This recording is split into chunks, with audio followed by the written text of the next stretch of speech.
తెలంగాణలో బాణుడి బీభత్సం. బాణుడి దెబ్బకు భారీగా జనాల మృతి.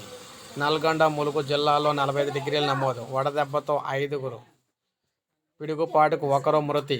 వచ్చే 4 రోజులు వడగాలులు.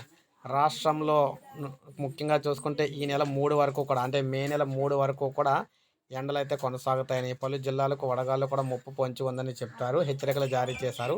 ప్రధానంగా ఉమ్మడి కరీంనగర్, వరంగల్, నిజామాబాద్, నల్గొండ, మహబూబ్ నగర్, ఖమ్మం జిల్లాల్లో వడగాల్పులు వేస్తాయని చెప్పారు. ఈ జిల్లాలకు పసుపు రంగు హెచ్చరికలు కూడా జారీ చేశారు. రాష్ట్రంలో పొడి వాతావరణం ఏర్పడడంతో ఎండల తీవ్రత కొనసాగే అవకాశాలు అయితే ఉన్నాయని కూడా చెప్తున్నారు. రాష్ట్రంలో అత్యధికంగా 45.5 డిగ్రీ ఉష్ణోగ్రత నమోదవుతుంది. అయితే ముఖ్యంగా చూసుకుంటే నిన్న 5గురు అయితే చనిపోవడం జరిగిందన్నమాట. 6గురు, మొత్తంగా 6గురు అయితే చనిపోయారు. ములుగు జిల్లా వేటూరు నగరంలో చనిపోవడం జరిగింది. అదేవిధంగా చూసుకున్నట్లయితే మనకి ఇలా ఒక్కొక్క జిల్లా నుంచి ఒక్కొక్కరైతే చనిపోతూ వస్తూ ఉన్నారన్నమాట. అదేవిధంగా చూసుకున్నట్టు ఇక్కడ మీరు చూడొచ్చు చిత్రంలోని, ఇలా దాదాపు 6గురు అయితే చనిపోవడం అయితే జరిగింది వడదెబ్బతోటి.